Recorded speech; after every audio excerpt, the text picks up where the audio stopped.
Welcome to the Anthropology in Business podcast, where you'll learn about the many ways anthropology is applied in business and why business anthropology is one of the most effective lenses for making sense of organizations and consumers. Through conversations with leading anthropologists working in advertising, marketing, consumer behavior, organizational culture, user experience, and many other roles, you'll learn firsthand what it means to do business anthropology and how the work differs from academic anthropology. We will discuss issues like the pace and depth of research in business, our visibility and influence as practitioners, and what we can do to build our brand. We will also focus on the value and impact of our research in business so that we can help business leaders understand why they should be hiring anthropologists. I'm your host, Matt Artz, a business anthropologist specializing in design anthropology and working at the intersection of product management, user experience, and business strategy. Let's get started. Hi, everyone. Welcome back. I'm Matt Artz of the Anthropology in Business podcast. I'm here today with a portion of the team from the Global Business Anthropology Summit in 2021 that will be happening virtually, but is still sort of, it's a global endeavor, but in many ways it's sort of grounded in Berlin, where it was originally planned to be held in 2020. So I'm here today with Christine Avenarius, Inga, and again, for anybody correct me if I'm wrong, Inga Treitler and Alberto Guglielmone. I probably got that wrong, but I did try my best there. It will be June 14th to June 18th. There's about 7 sessions, a whole bunch of events across those days, all kinds of nice opportunities for business anthropologists and beyond. And so today we're going to talk about the summit, but we'll also get a little introduction from everybody here, their background and how they kind of, came into this process of planning it. And we'll talk a little bit about, some of the challenges and opportunities of doing this, originally it was planned to be in 2020. So COVID happened. And even now, some of the challenges and opportunities with going virtual. And then sort of towards the end, for anybody who's listening that's maybe interested in planning their own events or just interested in how these things come together, we're going to talk a little bit about some of the logistics of planning it, how some of those logistics changed, again, during the course of COVID, talk a little bit about the importance of all the volunteers that have been involved in this and the skills that they've maybe learned or taken away from this. And then, of course, we'll kind of call attention to everybody who's been a part of this larger endeavor, because though the team on the session today is important, there's many more. So we want to make sure that we pay respect to all of them. So to start it off, maybe Christine, you want to maybe begin with your introduction, tell us a little bit about how, just your background in anthropology and how you came to the summit. Yes. Okay, thanks. Yeah, hi, everybody. It's good to be here. I'm Christine Avenarius, or as we Germans would say, Avenarius, which Avena is basically oat and it means oat man. And I had the great fortune to meet Inga, who you meet in a moment. She will introduce herself very serendipitously in Berlin in 2018, right? And we both discovered that we are anthropologists and we're practicing anthropologists. But my background is actually, for the longest time of my life, I was a professor for anthropology at East Carolina University in North Carolina in the United States. But as a German native, I was always longing to go back to the homeland. And in 2017, after 20 years in North Carolina, I found a way to return to Germany with my then 14-year-old son. And I returned to Berlin. And I work now outside of academia, which is a story in and of itself. I work for the skilled craft sector and run projects for the government. And I met Inga, who will introduce herself soon. And she inspired Mustafa, who's yet another team member, to host the Global Anthropology Summit in Berlin. And then I came on board, and we tell you all more about how this all came together in a minute. Thanks, Christine. And Inga? Hello. Hi, I'm Inga Treitler. I've been involved with global business anthropology since its launching in the launch event in Detroit at Wayne State University, but have a long history of working as an applied anthropologist in a whole lot of different arenas, just about every sector of the economy, I think, that could be named or invented. And yes, it was a real serendipity moment when Christine and I met, and that was a delight. And we just sort of ran with it, even though when anybody mentions the word volunteer, this is everybody. So all of our work is out of our commitment to these ideas and in our not so abundant free time.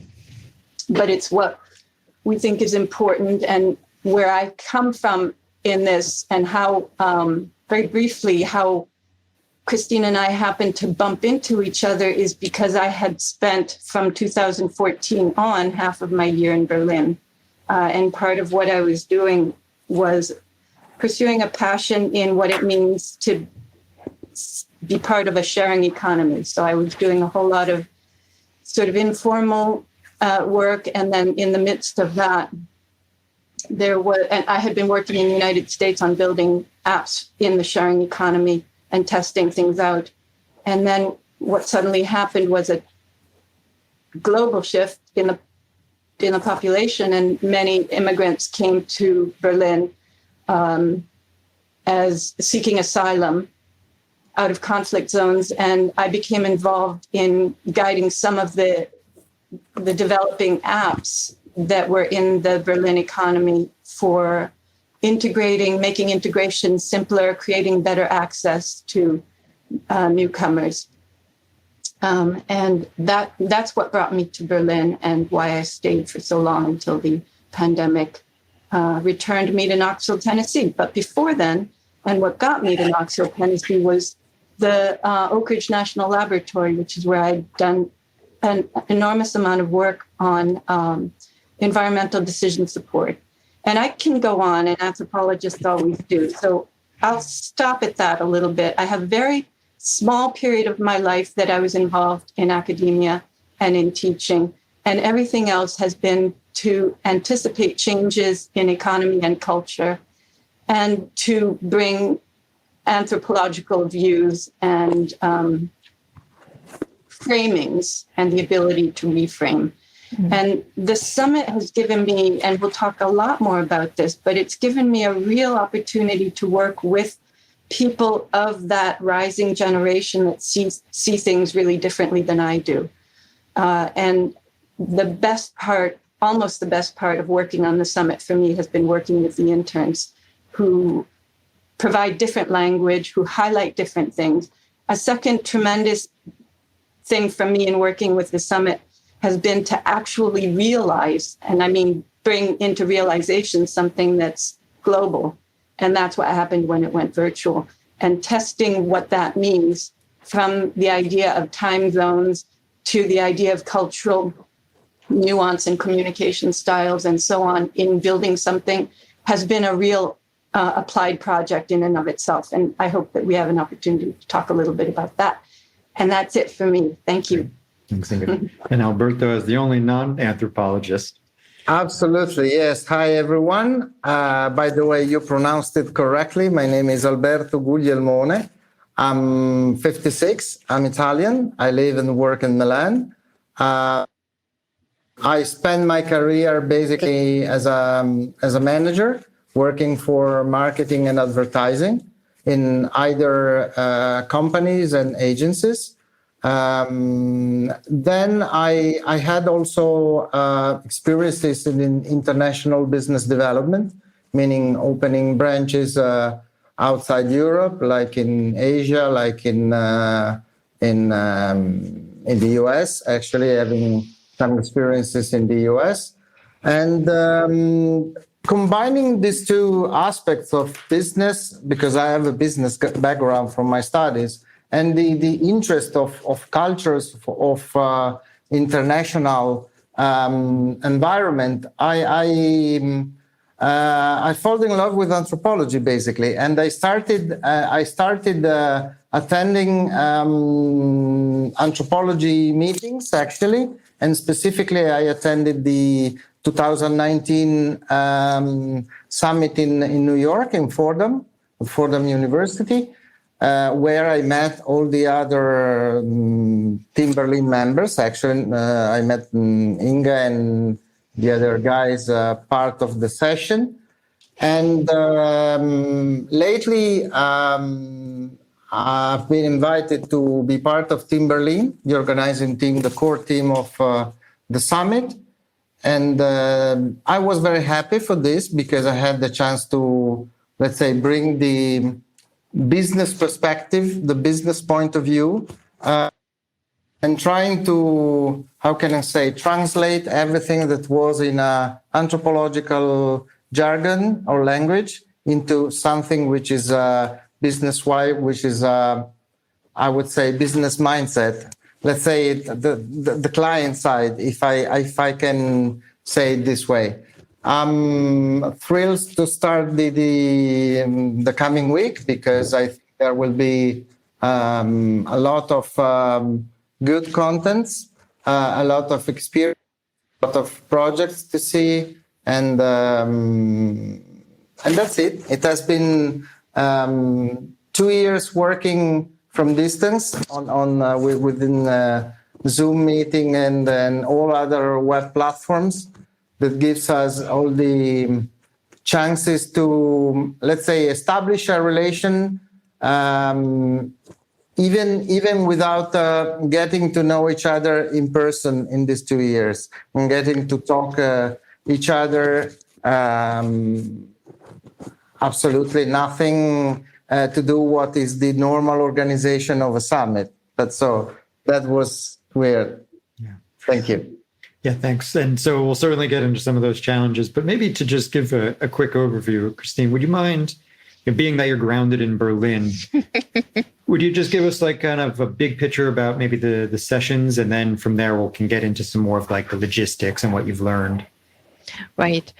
So yes, we have actually, we have several sessions, we have a keynote, and then actually 6 different offerings, events. And originally we had planned, I think we will tell you a little bit more about what we meant by summit, but we specifically didn't want to hold it like a conference. But it was very important for us to have once when we were still planning it to have in person and everybody coming to Berlin, that all the people who joined, and particularly also businesses who joined and who were curious about anthropology, that we were all going through all the offerings together and mostly participating, being part of it. And so we're still keeping this. We are not running anything parallel. And to tell you what we're offering on Monday when we start with a keynote, and we're very happy to have people who are an anthropologist who has founded her own business, a non-anthropologist who talks about humanity from his point of view, so showing basically the business side, and the whole thing is moderated by somebody who runs his own business, but is also an anthropologist by training, who runs his own consulting business. So lots of different perspectives. We also get an introduction by the president of the Freie Universitat of Berlin. And then on Tuesday, we have 2 sessions after one another. Each session goes for 90 minutes. We start what is 10 a.m. in the US, 4 p.m. In Central European time, with a session on making sense of the future, how anthropologists see it. And we have their very interesting group of practitioners and scholars coming together and basically looking at how can we address the future? Everybody in consulting aspects always talks about, future this, future that. But basically, what can anthropology bring to it? And that should be very interesting and also interactive. Yes, so the second session on Tuesday, another 90-minute session, will be about tax culture in business. And that group is looking at how we individually, how our culture influences what we think about taxes, and how that influences also our, production and distribution and consuming habits as human beings. And we question all this because some of you might know recently there has been some worldwide discussion about big corporations maybe paying taxes in certain places after all. So that could be interesting. There will be a lot of audience participation in that session. And then on Wednesday, we have two special different events. For one thing, there is a Black Lives Matter initiative in the morning for US audience and afternoon for European audience. And that is navigating business as a Black researcher of American descent. This is for anyone who is interested to see how to navigate the career ladder, what it means to be a minority in a certain business environment, and what other people can tell us about their experiences. And all along on Wednesday, we have a slightly different format. We call it Serendipity Wednesday, have a coffee and chat at the GBAS Cafe. This is where we also go to a different platform called Spatial Chat, where we invite anyone who's interested to check out our program, check out our offerings. We have lots of smaller little groups where people can get together and talk about a set topic or anything else that comes to mind. And those will be small groups. And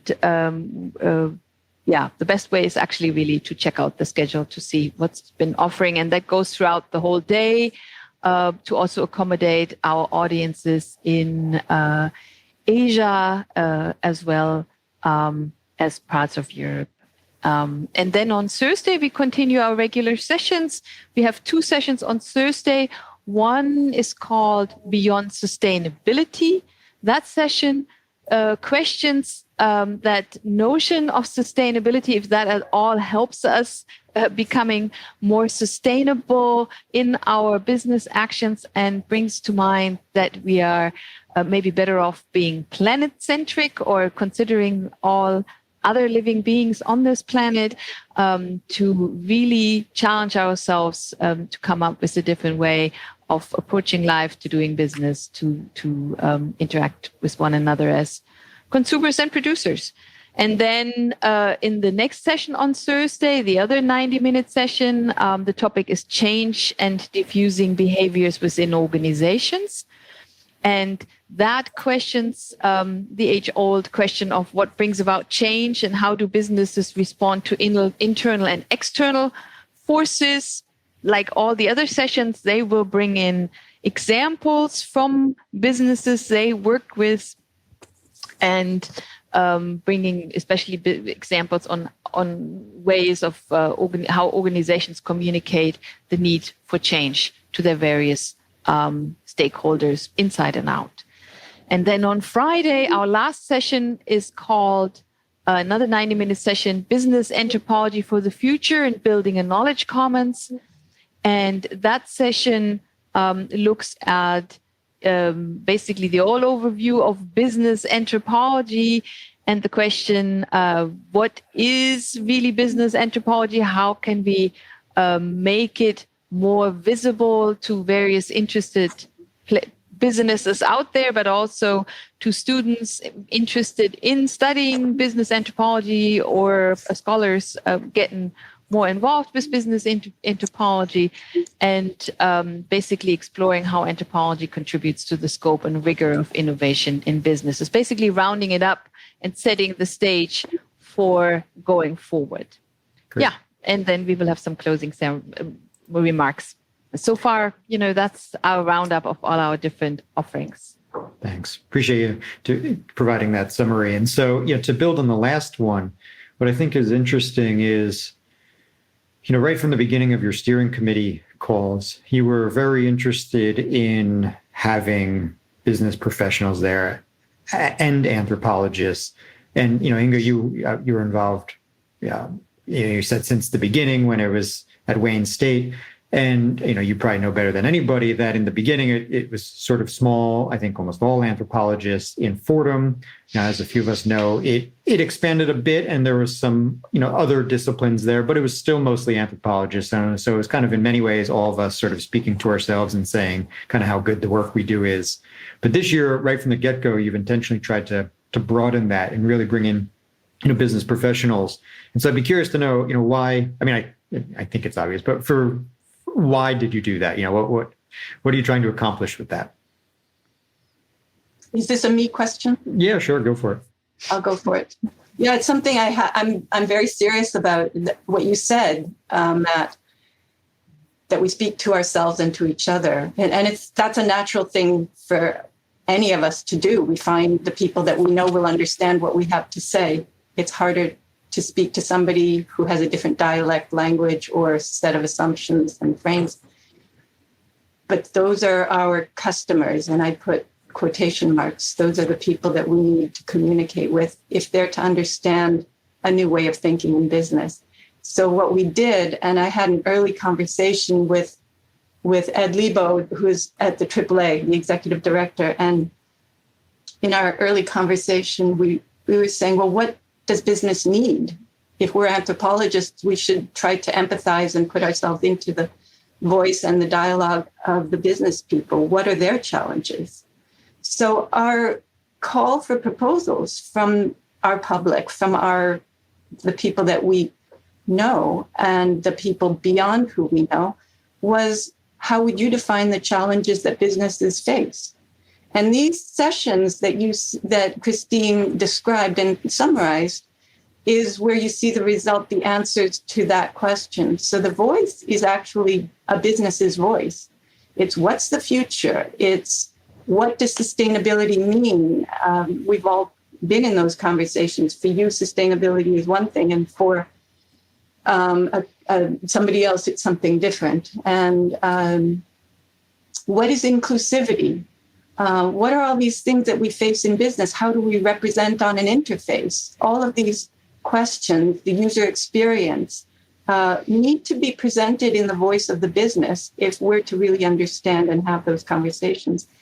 And more than that, we also wanted to have, obviously avoiding jargon, because it obfuscates messaging, but also we wanted to understand different ways that people talk about things. And it's not only words. And that becomes more and more apparent as time goes on, now more than ever, as we keep on hearing. And we wanted to engage in the conversation with people who do express things, but they express in music, they express in visuals, in art, in design. And we all know that design anthropology is a really rapidly growing and really important field. And art is always part of that. So in our calls, we also requested that people integrate a lot of different modes into their presentations. And that's not just a word cloud, though a word cloud is really an exciting visual, but what else might it look like? And then we also, in our calls and in our requests, we set the parameters that each session needs to be integrated. So as we all know, when we go to conferences, and this is to one of the points that Christine made earlier, when we go to a conference, it's really common that we find a panel that consists of, I don't think there's an Oshkosh University, so I can say that as a metaphor. The entire panel is Oshkosh faculty. And that does not advance a discourse because it doesn't challenge us. We also find that it's very easy for a discourse to be trying to find a stage for one's own view as opposed to trying to build on the stage that someone else has created. And so that was also very important as we began to bring things together. How do you build on somebody else's contribution as opposed to how do you disagree with somebody else's contribution? Building the Global Black Lives Initiative series was very exciting because you already knew that this was a global movement. You already knew that the inequities in the world that were driven by the wrong things, there's never a good thing to drive inequity, but that were driven by things that really can no longer exist. They never could, but they cannot be perpetuated. That session is really interesting because it comes out of the United States, and then it was picked up. Nobody said you need to do this in your world. Everybody saw the signals and felt that they could respond and find the same voice. And that, as we all witnessed it over the last few years, was very promising and encouraging. And we wanted to tap into that and find the way to bring global Black lives, fairness, access, and inclusivity into all realms across the world. And we challenged ourselves in Team Berlin for a very long period to ask what that would look like.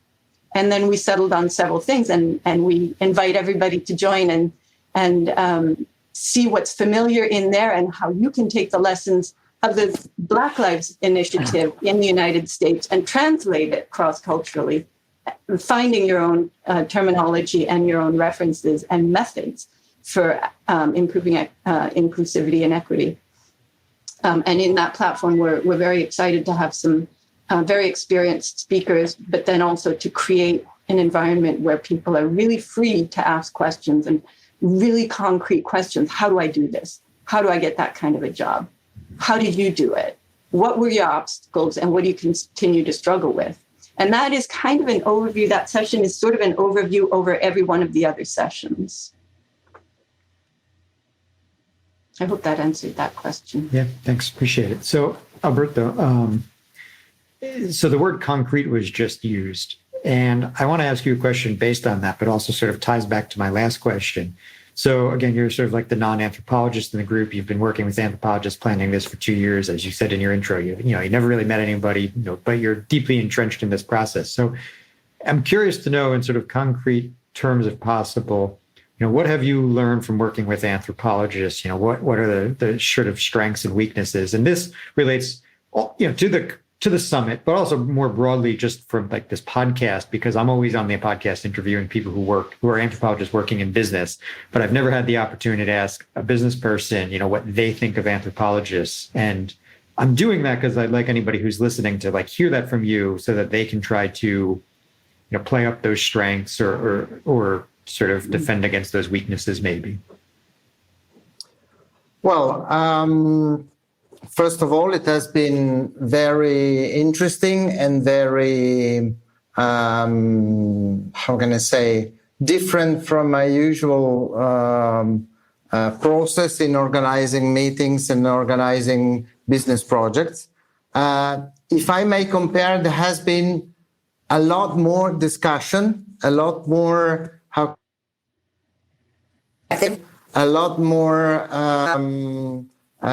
seeing problem or seeing something to do in many different ways, and with different background, and sometimes with a lot discussion and interaction than what I was used, but that is positive, of course. Sometimes there has been some, let's say, feeling that, the voice of non-anthropologist is interesting, but there is something that has to be explained. There is something that has to be different. We are experts on this topic and you don't. But I guess that in any case, in our session, for example, in session 6, the one I'm coordinating, we do have interviews with different business managers, which are non-anthropologists, and they do recognize the impact of anthropologists for the future. They think that it will have a very strong power to improve business future, especially those of multinational companies. But in general, we've made a sort of a LinkedIn survey among managers, non-anthropologists, and what comes out that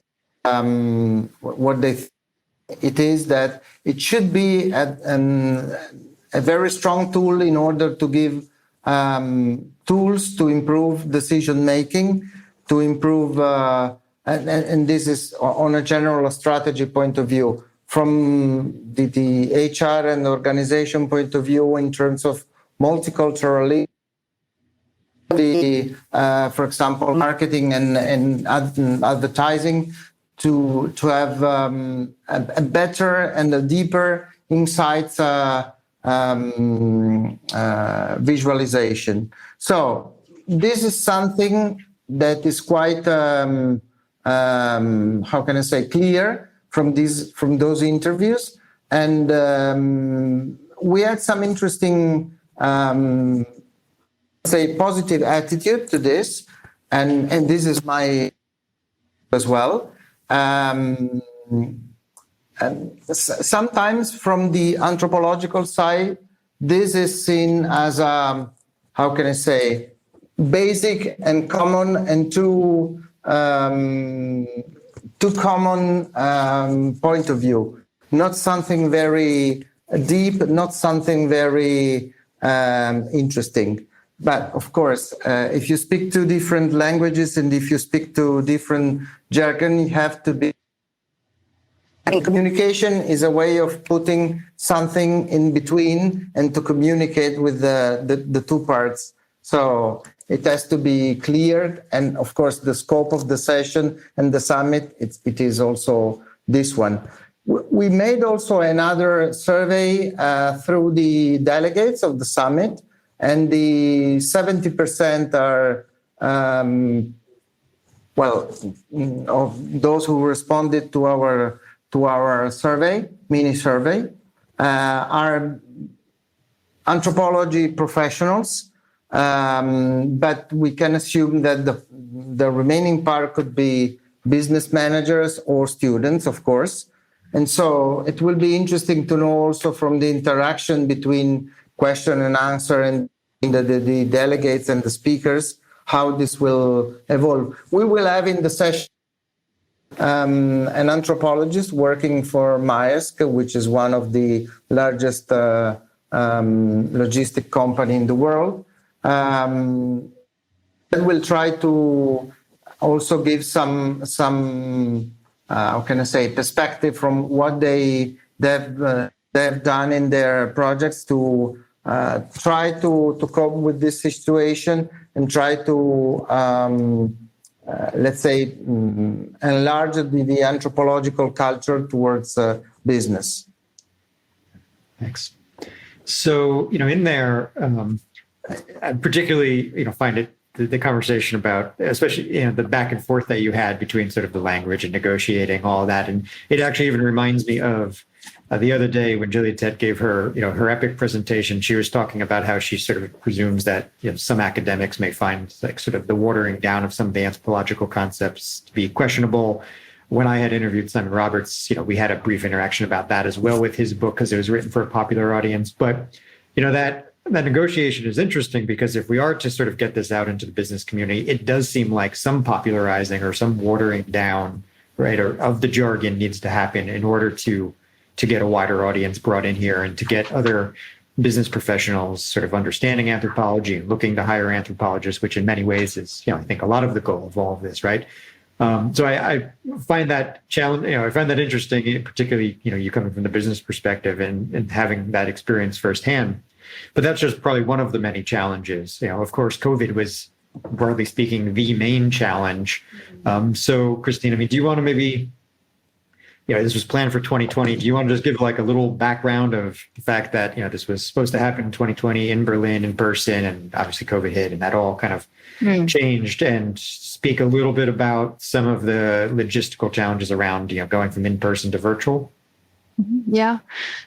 First up, of course, we really wanted to get everybody to Berlin and basically show Berlin as a city that includes some of the things already that we're talking about. In the sense that Berlin has, in Germany, one of the thriving startup communities where people are actually looking for other concepts of doing things. You see Inga, who actually spent a good portion of all her days in Berlin because she was involved there with the sharing economy, with the various projects of including a diverse workforce.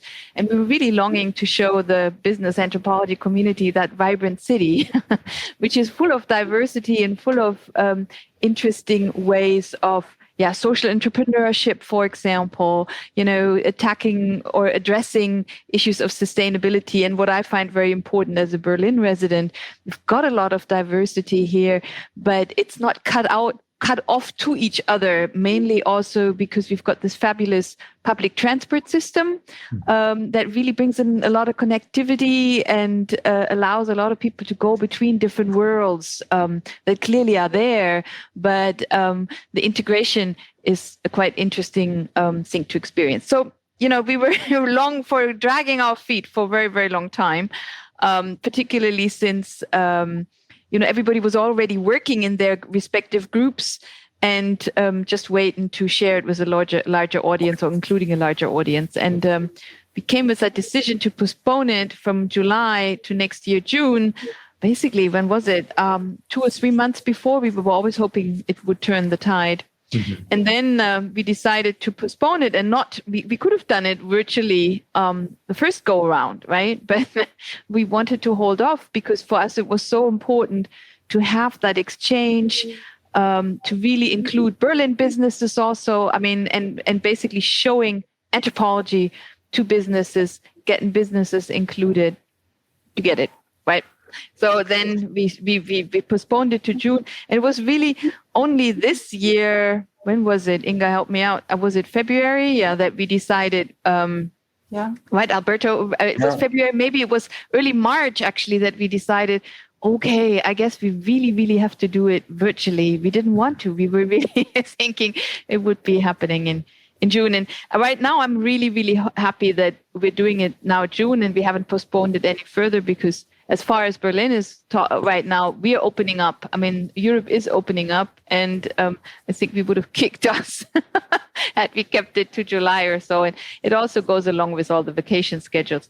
So now we have a virtual event, and it took quite some time to find the right platform, who can help us with technology, and also, when really speaking about a global event, how can we make our event accessible across time zones? Mm-hmm.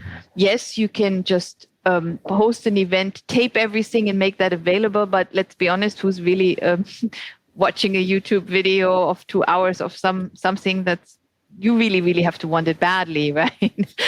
So we were really struggling finding the right time. And this is actually, originally it would have been a 2-day event and very intense, two days mostly, coming together. And so we decided to spread it over 5 days and at a timeline that both West Coast, East Coast, US, as well as Europe, and maybe up to India, people can join, but it really is pushing the envelope. Somebody in Australia or in Japan can really not participate in the sense that we envision. That's too bad, but that's the limits of our globe, basically time-wise.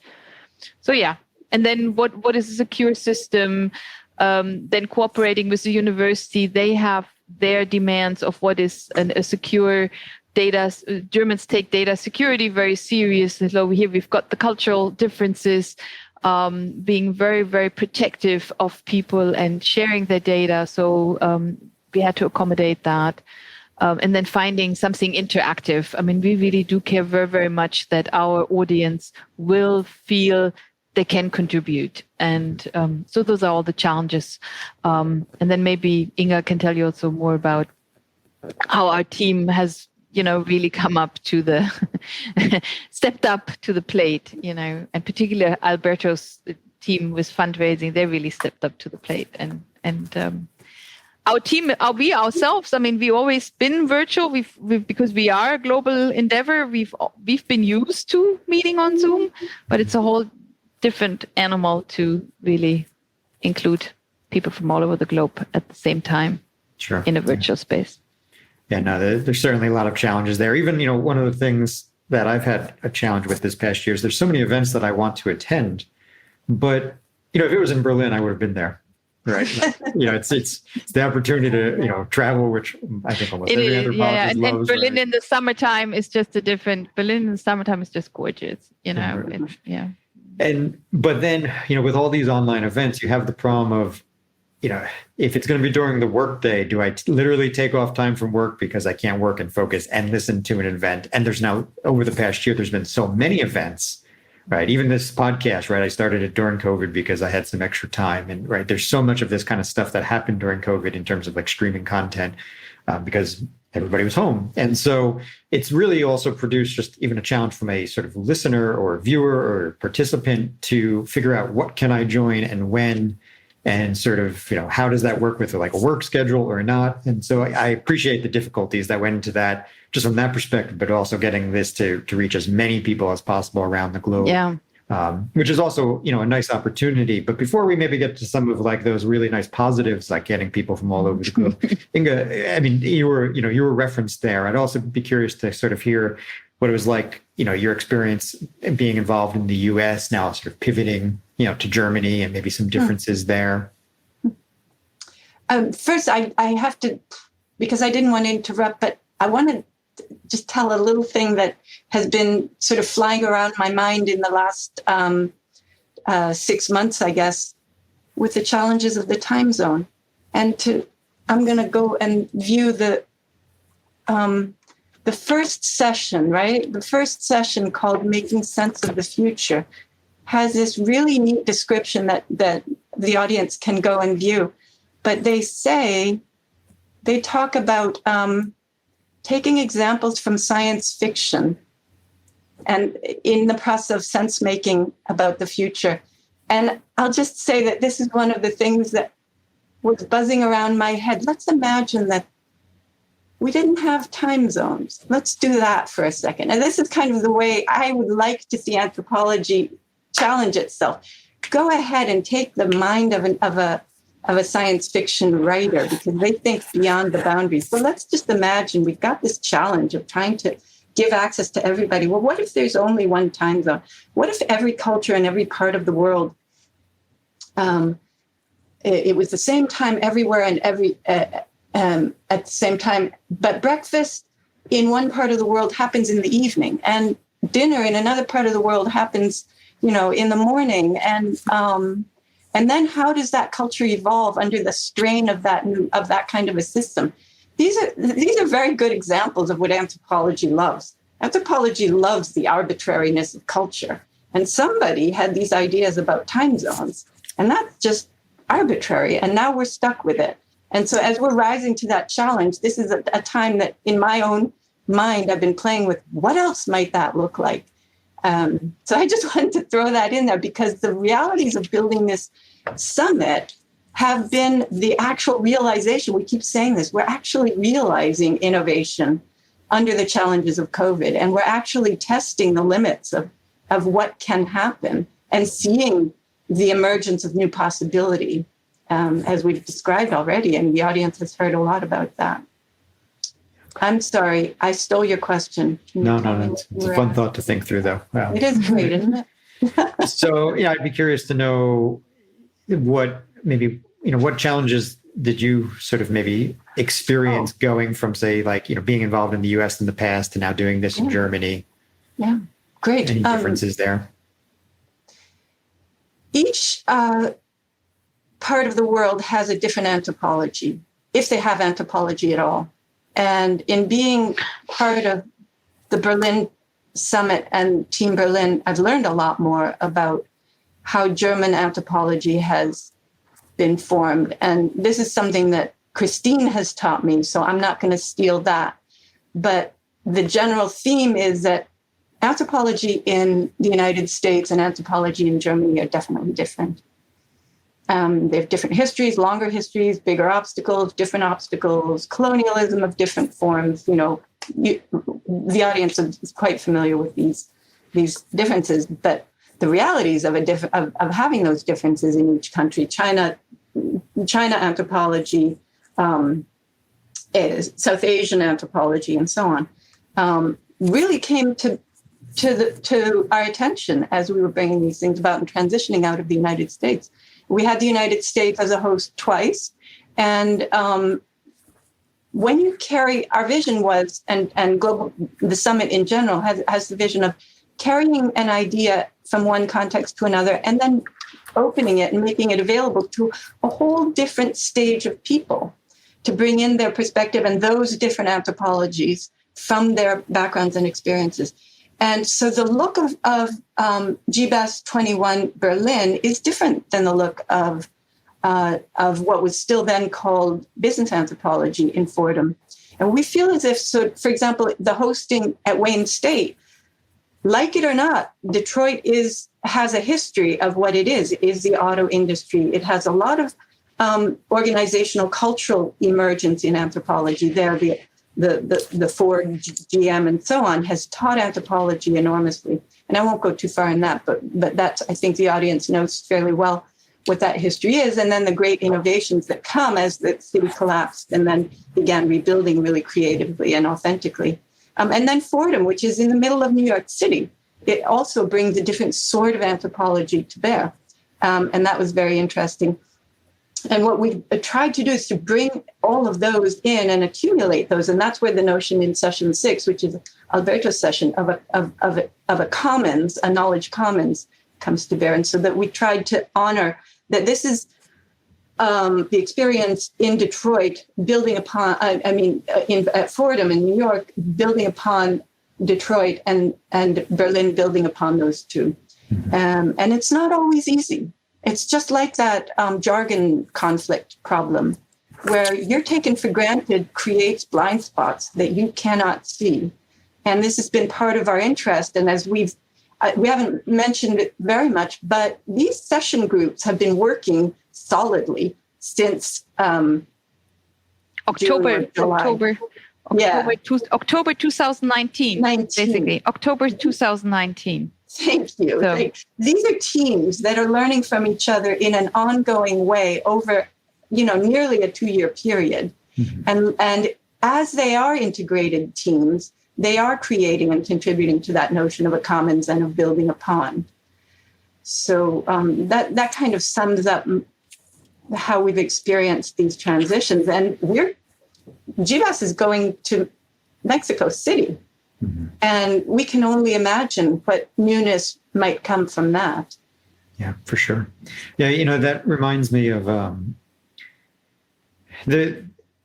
this stems back to 2019 in Fordham. I don't remember if it was something that was maybe talked about, after in the sort of debrief after, or sort of somewhere in between. But somebody sort of raised the comment at one point in time: is it business anthropology? Is it anthropology in business or of business or this or that? And I actually had that conversation also with Veronica Riera when I had interviewed her for this podcast, and she was even talking about how how language in this case, the Spanish language sort of influences the way she looks at the way you could organize those words. And so, there's even, to your point, there's these sort of blind spots that we can't really anticipate. And so, of course, bringing everybody together and how that transforms over the course of time and now, geography going to Mexico is really interesting and really ripe to figure out what is this space that we're even in, and does it make sense globally or not? Or, is there any kind of shared understanding? So that 6th session sounds really wonderful. And, that's the kind of things that we get to learn, those really beautiful opportunities that we have. But of course, again, that's not the only interesting opportunity that's come out of this. I know, there's the opportunity to reach more people around the globe because it is virtual, which is in and of itself, a beautiful thing. And there's also, the opportunity to, I know there's some stuff that you've been doing with interns that's really interesting. So not sure who best maybe wants to respond, but anybody want to jump in on some of the really bright spots of, what that's come out of all of this, whether that's going virtual or being very global, or just, planning something, that is, expanding the scope of what business anthropology means? Alberto, maybe. Yeah. Alberto. As you said before, the meaning of business related to anthropology is quite different from the US, in Europe, and then even in Europe between Germany and Spain and Italy and so forth. So I think this also reflects the culture of the original country, basically, because the way that people looks to business is different in the US as it is in, apart from the basics, of course. But the way people looks to business is different from maybe southern part of Europe and northern part of Europe, and how this connects to sustainability, how this connects to taxation or all the other. It really much has to do with local cultures. It really much has to do with behaviors in business which are different in different parts of the world, and even in smaller parts of the world. By the way, talking about the session, we will have the second part of the session, which will be focusing on the, let's say, promoting a way of, market business anthropology throughout the world, with a project that starts from the US, that will be presented by Susan Kreshnika and Bob Morais. And this will be one of the way to, let's say, market and build a global move on that. And so this is an open project with open questions, with open supports from all over the world, starting from the US, because obviously all the movement started there. Great. And on the topic, so I mentioned, the interns, and so I know this was something that you're particularly proud of. I know you've involved them in a way that's very empowering. They've played a big role in helping put all this together. Do you want to maybe talk a little bit about, their role in everything? I would like to. I'd like to take away the word empowering. We didn't empower them. They saw the need and they defined it. And that's where the learning happened with each and every one of them in their own speed and in their own cultural preferences. And yes, I am proud of that, but not because of anything that I had done, except stay out of their way. Know who was expert in what. What you will see online on the website, what the audience might, our listening audience might find at globalbusinessanthropology.org is a reflection of their creativity and their design. And also, I have to give a recognition to Alberto, because I'll say something that might feel a little toxic to some listeners, but anthropologists aren't always so great at organizing, but they're great at big ideas. And we came a long way in Team Berlin without having, and I credit Christine also, because she's very organizationally attuned. But we came a long way without having solid organizational systems. And between Christine and Alberto, those systems got put into place. And then each of those, we called it macro areas. Alberto named them macro areas, and each little area, it sounds like a pedantic thing, but this kind of goes to how to, how can this be replicated elsewhere? But those we also, yes.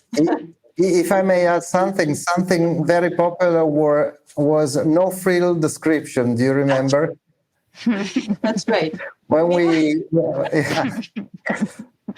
were so intent on getting that elevator speech, because, again, the anthropological tendency to overspeak.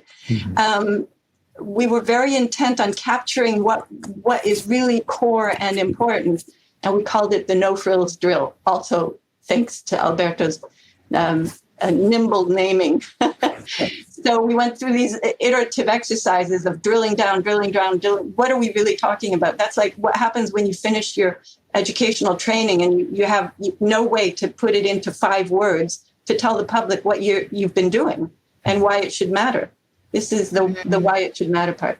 So then once we had all of that more concretely articulated, then the interns rose and they pretty much ran each of those macro areas, and there were sort of 5 or 6 of them, I think 5. And after that point, then we had a much more streamlined process. But what I really want to stress for any future organizers of an event like this is that generation, although they might not have the theoretical grounding and they might not know the history of the discipline in the way people like us might have, they have the instinct and they have their finger on the pulse of those future directions. And in that way, for example, the social media campaigns were very elaborate because that is the way that generation consumes information. I'm not saying that there's nobody my generation who consumes information that way or who knows how to do that, but they did direct us. And so by stepping out of their way, we got some very nice, even ways of articulating the ideas that avoided fancy talk. And you're right, Matt, that we're always in this tension between, do we build ourselves into something that's really sounds really complex and important, or do we articulate something that sort of feels intuitive somewhere? If only we had thought of it, but we hadn't. But thanks to anthropologists, now we have that sort of thinking. That's sort of where we were going. So to go back to something you said in there, and maybe Christine, maybe you want to take this being grounded in Berlin, but you had said, the sort of no frills exercise helped you get down to be able to explain, why does this all matter? So, why does this all matter? Why does it all matter?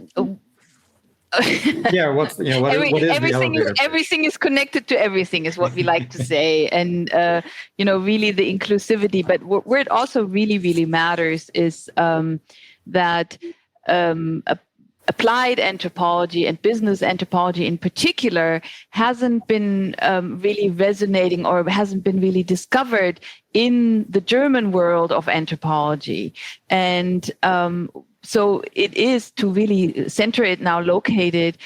For Germany, this can be, depending on who's listening, it is sort of a big deal that we do have now business anthropology, and we have it in Berlin as something to sniff out, to kind of get acquainted with, and to maybe run with it and take it further. And that's why it matters that it's been held that's going to be held in Berlin after all, and with students who are mostly at Berlin universities, but we also have a student who goes to school in Frankfurt, and one student who goes to school actually in, Alberto, help me out, where's Sophia going? In Milan? Is she going? Yeah, in Milan. Yeah, I mean, and we did invite interns from other places. So if more would have applied, we would have invited them. But locating it here and pushing the discipline a little bit further, offering anthropology is sort of kind of a tiny little subject. It's just one field of the 4 fields in America here, because archaeology and, anatomy and stuff like that, they're covered by other subjects in Germany. And some of the other European countries like Italy or Spain or France aren't that much different. Their anthropology isn't that well known there either. And if you go even further east, as in Poland and Russia and so on and so forth, and anthropology becomes yet another thing. So it's also, we're bringing it really to the future, which gets us back to our original theme, what are we doing about the future? And we really strongly believe that anthropology is the discipline for the future of the future, and really can help young and older people anywhere to really come together and tackle this thing. I mean, for me, business is ultimately our, how do we produce, distribute, consume goods and services? And, there's anthropology, which can give us lots of ideas, as Inga has also performed for you, to see things differently, to see things outside the box. And so it matters that we are tickling everybody's brain and imagination. And yeah. Okay, great.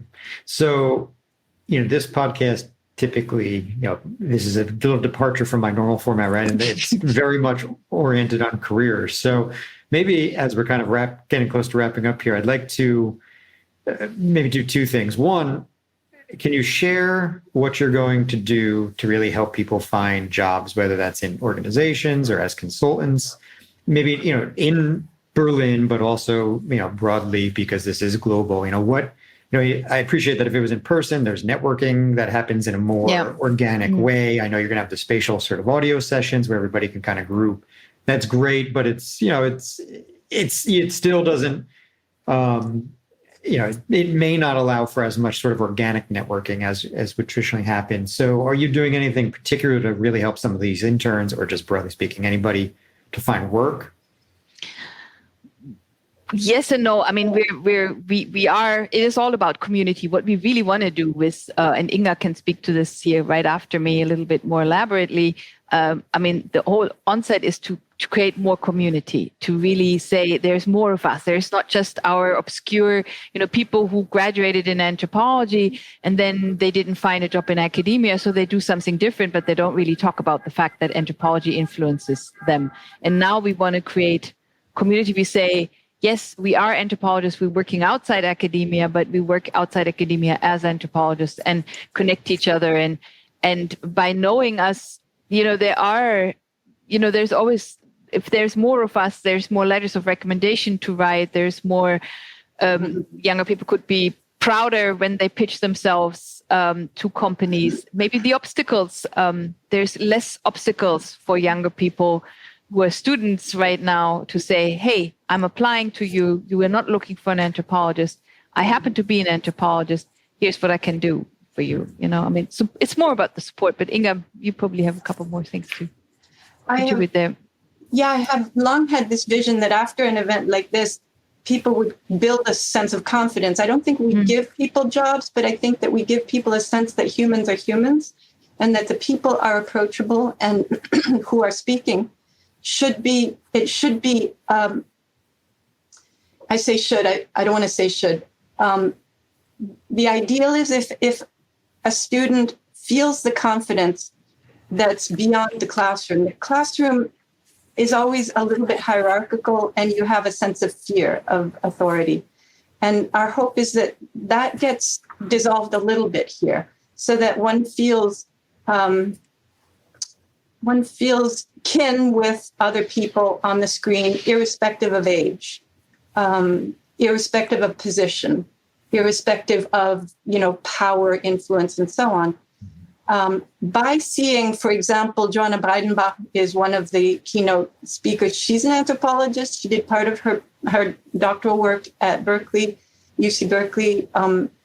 She doesn't walk around talking about herself as an anthropologist, which is that we leave that aside. We won't talk about that now because it's an ongoing, interesting discussion. But they can see how that person created a hugely influential, successful business, and they can feel the anthropology in it. And she's pretty busy, so I'm not sure how many questions she can answer, but the notion is that this is a template, this is a model. Fear not, call Alberto, and point of reference to other people who can also answer questions. But the other thing is, you and I were talking earlier, Matt, and one of the things that gets really important is a person's creative soul and their daring. And that will involve, and there are many people who do this, that will involve putting yourself into places that you don't feel good. And some of that will involve doing things where you don't feel valued. And some of that non-value is literal because you're a volunteer. But in the process of volunteering, finding something that you have sustainable passion in, you'll build up the sorts of chops that you need to really influence a hiring agent, a person who's in a position to hire you. Great. I think that if I may add something, I think that by raising the awareness and the interest in anthropology, in business, so making it more popular and making it more, influential, that will, open the road also for new students, for, sexiness of the anthropological background for students for the future. So I think this is the role of the summit and in general of the movement, I guess. Great. And Alberto, if an anthropologist, say maybe recently graduated anthropologist was applying to something on your team, say, what would you advise any of those anthropologists? What would you want to see from them now, having the experience of working with anthropologists the past 2 years?